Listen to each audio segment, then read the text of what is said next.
сархати хабарҳо. баҳси дин дар интихоботи Туркия авҷ мегирад. изҳороти вакили рус: чаро ду шаҳрвандиҳо мобилизатсия намешаванд? Пригожин гуфт ба идомаи ҷанг дар Бахмут ваъда гирифтанд.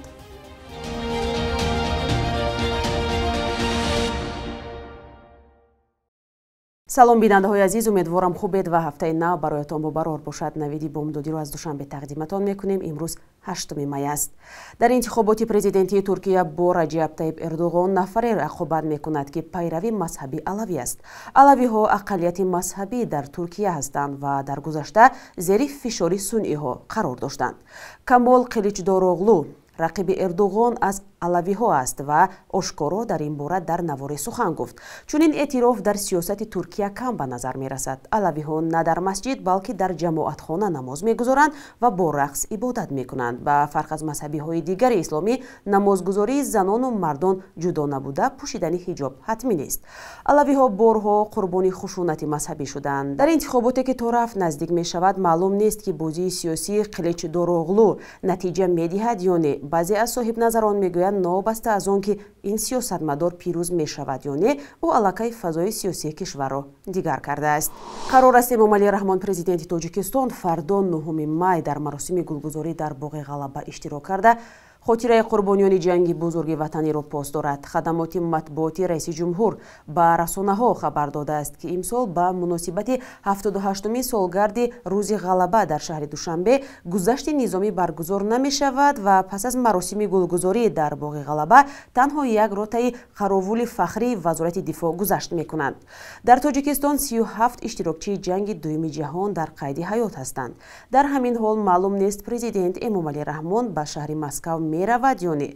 рӯзи 5 май сомонаи президенти Тоҷикистон хабар дод ки дар як суҳбати телефонӣ президенти Русия Владимир Путин Эмомалӣ Раҳмонро 9 май ба Москав барои ширкат дар чорабиниҳои идона даъват кардааст. як вакили Думаи давлатии парлумони Русия гуфтааст ё низоми душаҳрвандиро бо баъзе аз кишварҳои Осиёи марказӣ боз доранд ва ё қоидаи сафарбар кардани ин гуна шахсонро ба ҷанг тағйир диҳанд. Михаил Матвиев рӯзи 6 май дар Телеграм навишт: чаро ҳар сол даста мардони Осиёи марказӣ аз ҷумла тоҷикон шаҳрвандии Русияро мегиранд, вале ба майдони ҷанг сафарбар намешаванд. омори дақиқе нест ки чӣ қадар тоҷикони табааи Русия ба ҷанг дар Украина бурда шуданд. то ҳол дар бораи марги чандин нафар гузориш расидааст. гузашта аз ин марги тақрибан 20 тоҷики зиндонӣ дар Русия дар ҷанги Украина ҳам таъйид шуд. ба иттилои вазорати корҳои дохилии Русия, танҳо дар 3 моҳи аввали имсол тақрибан 45 000 шаҳрванди Тоҷикистон шиносномаи русӣ гирифтанд.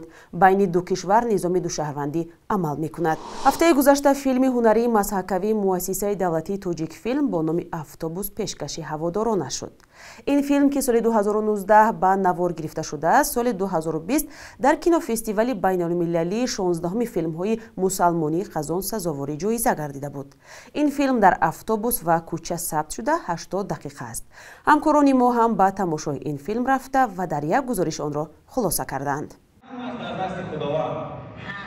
нахустнамоиши филми нави масакавии тоҷикӣ «Автобус».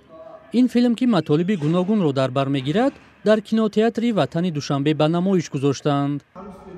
коргардон ва муаллифи филм Абдулхайр Зокиров гуфт ки қаҳрамонҳои филм, ки мардуми оддӣ бо сарнавишти аҷибе ҳастанд, аз тарафи бинандагон хуб пазироӣ шудааст. ман филмро барои мардум сохтам ва фикр мекунам филми ман филми мардумӣ аст ва бошад ки вақте филм дар байни мардум яъне паҳн мешавад, зиёд бинандаи худро пайдо мекунад ва филми яъне тамошо бо як филми миллие хоҳад буд.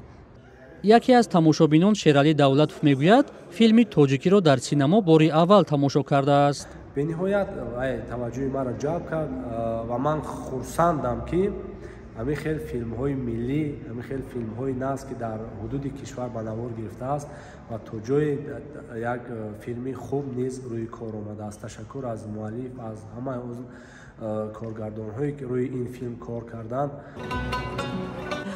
автобус дорои достони ошиқона, рақсу суруд ва мавзӯъҳои ҳуқуқи занон ва феминизм аст, ки ҳикояҳои ба ҳам печидаи одамони оддиро бо сарнавиштҳои беназир пайгирӣ мекунад. танзим ва омодашавии филми «Автобус» дар аҳди коронавирус рост омад, масъулин натавонистанд дар беш аз 12 фестивал ширкат кунанд. ва филмро ба намоиш гузоранд. خوشبختانه در فستیوال بین المللی شهر قزان اونجا دیپلم جای اول رو صاحب شد و باز در یعنی با فستیوال کره و با روسیه و با اروپا هم دعوت شد و از سبب باز هم چقدر گفتیم کرونا ویروس نتوانستیم که ما فیلم رو پیشنهاد کنیم. дар нахустнамоиши филми «Автобус» аксари бинандагон ҷавонон буданд. ин филм аз сӯи Тоҷикфилм сарпарастӣ шудааст. вижагияш дар он аст ки ҳунарпешаҳоро аз театрҳои шаҳру навоҳӣ ҷалб карданд. мудири ширкати низомии Вагнер гуфт шаби якшанбе паём мегирифт ки дар он барои идомаи ҷанг дар Бахмут муҳимот ва силоҳи кофӣ ваъда шудааст. дар изҳороти Евгений Пригожин аз 7 май дар Телеграм гуфта мешавад, генерал Сергей Суровикин ба ҳайси миёнрав байни Вагнер ва вазорати дифои Русия кор хоҳад кард. пештар Пригожин гуфта буд, ба сабаби нарасидани муҳимот зархаридони Вагнер рӯзи 10 май мавқеи худро дар Бахмут тарк мекунанд. вай дар ин кор вазири дифоъ ва раиси ситоди кулли нерӯҳои мусаллаҳи Русияро муттаҳам кард. Пригожин дар паёми видеоӣ ва дар назди ҷасади чандин сарбози кушташуда гуфт, инҳо аъзои Вагнер буданд ва ҳамагӣ дар як рӯз дар Бахмут ҳалок шуданд. Бахмут ки аз соли 2014 дар гирдоби ҷанг аст, ҳоло ба маркази даргириҳо дар Украина табдил ёфтааст. замони макони зистӣ беш аз 70 000 украинӣ буд. Юлдуз Усмонова овозхони эстрадаи Ӯзбекистон дар шаҳри Душанбе консерт баргузор мекунад. ин консерт рӯзи 22 май дар амфитеатри пойтахт баргузор мешавад ва 2 соат давом мекунад. сомонаи Тикетон-Тиҷи хабар додааст ки арзиши билети консерт вобаста ба қатор аз 300 то 400 сомонӣ аст. Юлдуз Усмонова овозхони эстрадаи Ӯзбекистон, оҳангсоз, продюсер ва ҳунарманди мардумии Ӯзбекистон мебошад. соли 2021 ӯ дар консерте бахшида ба дӯстии мардуми тоҷику ӯзбек дар театри опера ва балети ба номи Садриддин Айнӣ иштирок кард. бахши як рӯзи таърих тақдиматон мешавад ки муҳимтарин таҳаввулоти таърихии 8 майро фаро мегирад.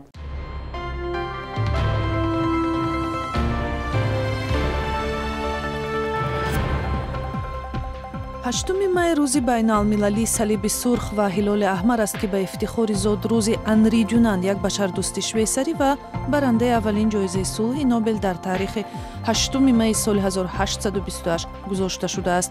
Дюнанд аввал шуда фикри эҷоди ҷамъияти кӯмакрасонҳо ба маҷрӯҳони ҷангу задухурдҳои мусаллаҳонаро бар пояи меъёру қонунҳои башарии байналмилалӣ пешниҳод кард. соли 1864 бо ташаббуси ҳукумати Швейсария аввалин эъломияи Женева қабул гардид, ки ба ҳуқуқи башарии байналмилалии имрӯза асос бахшид. 8 майи соли 2004 дар назди Вазорати корҳои дохилии Тоҷикистон шуъбаи мубориза бо рэкет, одамрабоӣ ва хариду фурӯши инсон ташкил шуд ва ин замоне буд ки ба иттилои Созмони ҷаҳонии муҳоҷират даҳҳо духтари тоҷикистонӣ қурбонии бозори фаҳшо дар кишварҳои хориҷӣ буданд. таъсиси идораи махсуси мубориза бо чунин ҷиноятҳо роҳҳои қонунии полиси тоҷикро барои муқобила бо гурӯҳҳои муташаккил дар дохил ва ҳам хориҷи Тоҷикистон ҳамвор кард. моҳи майи соли 2014 китоби Тоҷикистону Хитой ташаккули сарҳадҳои давлатӣ муаррифӣ гардид. яке аз муаллифонаш собиқ вазири корҳои хориҷии Тоҷикистон Ҳамроҳхон Зарифӣ аст. дар он шарҳи расмии мақомотро ба таъйини хати сарҳади давлатӣ миёни Тоҷикистон ва Чин баён карданд. Зарифӣ дар ин китоб аз ҳалли мушкилоти марзии чандин насра бо Чин дар соли 2011 чун тасмими созанда ва мутобиқ ба манфиатҳои миллӣ ҳимоят кардааст, вале қарори мақомоти тоҷик ба додани як қисми замини Тоҷикистон ба Чинро мунтақидони давлат хилофи қонуни асосӣ ва ҳам манфиатҳои миллӣ меноманд. бонки миллии Тоҷикистон қурби сомониро дар баробари асъори хориҷӣ барои имрӯз чунин таъин кардааст. $100 амрикоӣ баробар ба 1091 сомонӣ, 1000 рубли русӣ 141 сомонӣ ва 1000 евро ба 1200 сомонӣ баробар аст. ин рақамҳо дар бонкҳои тиҷоратии кишвар каме тафовут дорад.